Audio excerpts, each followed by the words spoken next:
Bonjour. Quand j'ai appelé ma mère pour lui dire que j'allais passer au TEDx, elle m'a pas demandé ce que c'était que le TEDx. Elle m'a pas demandé de quoi j'allais parler.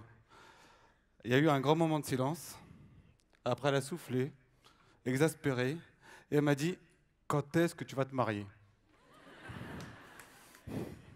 C'est ma mère. Ma mère, quand je la vois, elle me demande quand est-ce que je vais me marier. Quand je l'appelle, elle me demande quand est-ce que je vais me marier. Quand elle me voit pas, elle se demande quand est-ce que je vais me marier. Et quand je l'appelle pas, elle se demande quand est-ce que je vais me marier. Alors, à chaque fois qu'elle me parle de ça, ça fait penser au mariage. Et je suis toujours un peu étonné de la place très importante qu'a le mariage en Tunisie dans notre société. Si le mariage est sacré, j'ai le droit de rêver, j'ai le droit de rêver. Et c'est pas photoshopé, hein. Donc, pas du tout. Si le mariage est sacré, c'est que la famille est sacrée. Et donc, que l'enfance est sacrée. Alors, ça, l'enfance, c'est justement ce qui m'interpelle parce que je suis toujours, enfin, quand je vais sur le terrain, dans les régions, je découvre une autre réalité. C'est la réalité justement de l'enfance qui n'est pas du tout sacrée.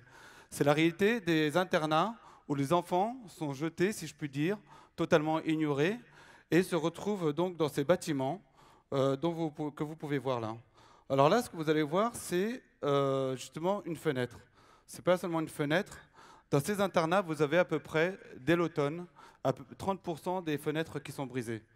30% des fenêtres qui sont brisées dans des régions montagneuses, ça signifie que vous avez l'hiver qui s'installe dans les dortoirs, dans les couloirs, dans la cantine et dans les salles de classe.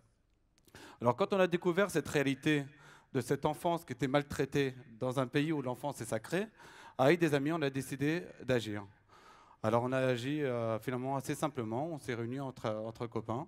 On est allé voir par exemple pour les fenêtres brisées, on est allé voir les industries qui sont spécialisées dans tout ce qui est verre et aluminium, et nous avons reçu un don pour, alors là, j'espère que ça va marcher, pour justement changer toutes les fenêtres de la République. Ça se voit très peu, mais ce sont des petites fenêtres, c'est pour ça. Donc on a eu un don pour changer les fenêtres dans tous les internats de la République. Par la suite, on a découvert justement que les enfants étaient très peu couverts. Ils ont des petites couvertures, les enfants, collège et lycée, j'entends. Donc des petites couvertures. On a au début acheté des couettes importées, elles coûtaient cher et elles ne réchauffaient pas. Donc on s'est lancé dans la production de couettes. Des couettes tunisiennes, des couettes plus épaisses, des couettes qui réchauffent vraiment les enfants. Après, il s'est passé...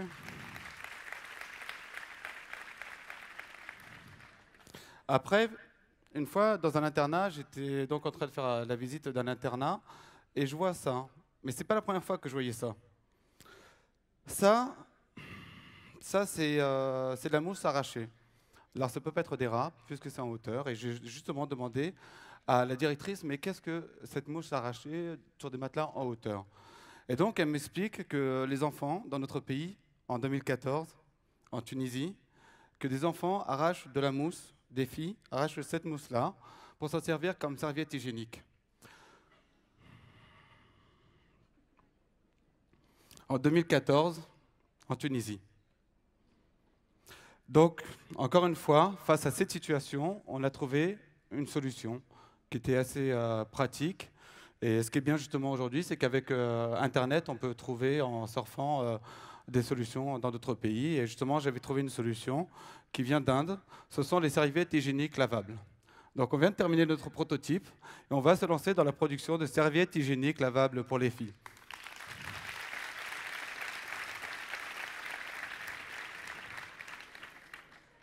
Alors ça, c'est les petites mesures d'urgence, ce sont les pansements qu'on essaie de coller sur des jambes en bois, si je puis dire, dans notre pays et pour notre enfance.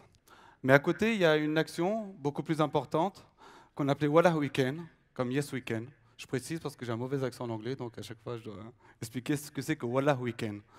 Wallah Weekend, c'est très simple. On sait qu'aujourd'hui, en Tunisie, on a on a un don de la nature ou de Dieu. C'est ce nom, c'est le soleil. Donc, puisque vous avez des grands projets qui viennent de l'étranger pour produire des mégawatts pour l'Europe et d'autres pays, on s'est dit, mais pourquoi pas produire beaucoup moins pour nos internats? Donc on s'est lancé justement dans ce projet-là, de rendre les internats de la Tunisie autonomes énergétiquement. Nous travaillons sur 3 projets pilotes actuellement, qui sont les internats de Maxar, de Mater et du Kef. Nous allons... Ah, la vidéo arrive. Elle apparaît. Nous allons donc, finalement, nous avons ces 3 projets pilotes. Donc on s'est lancé dans l'autonomie énergétique et on se lance aussi grâce à une fondation qui s'appelle Teachment to Fish, qui est une fondation qui installe des fermes dans les écoles en Afrique du Sud, pardon, en Afrique subsaharienne et en Amérique du Sud. Donc notre ambition maintenant avec Wallah Weekend, après avoir justement trouvé ces petites solutions, c'est justement de rendre les internats autonomes énergétiquement afin qu'il n'ait plus le budget de la STEG qui pèse très lourdement et que ce budget puisse être ventilé vers le matériel d'éducation et vers les loisirs. Et également installer des fermes, des potagers, pour rendre ces internats, non pas autonomes, parce que ce ne sera pas possible, mais les rendre moins dépendants d'une économie qui est affaiblie dans notre pays. Donc ça, c'est notre ambition en Tunisie. Et pourquoi est-ce qu'on fait ça? Je vous laisse voir, maintenant que j'y suis arrivé, la vidéo.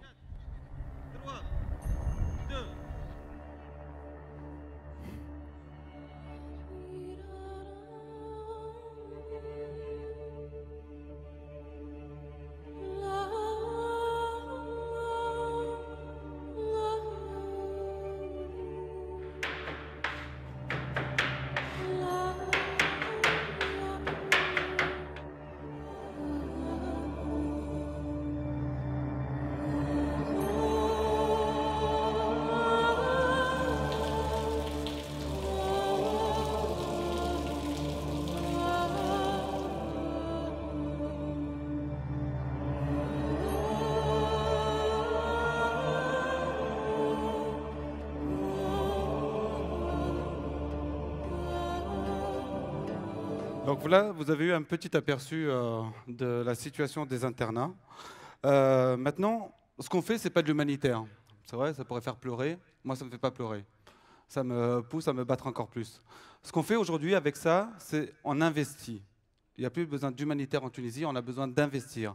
On investit dans la jeunesse, on fait de l'enfance une cause nationale, afin justement d'avoir enfin cette génération qui sera différente, qui sera plus productive, qui sera plus solidaire, plus respectueuse, plus citoyenne, parce qu'elle aura grandi à l'ombre de notre engagement et de notre solidarité, afin que cette réalité soit du passé, soit une histoire passée.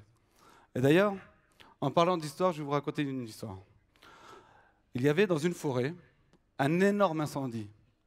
Et alors, pendant que les animaux étaient en train de fuir de partout, ils voient un petit oiseau qui est en train de faire des allers-retours entre la forêt et le fleuve.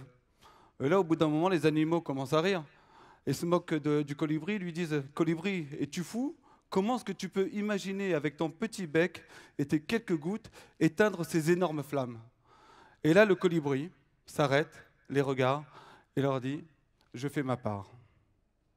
Je fais ma part. »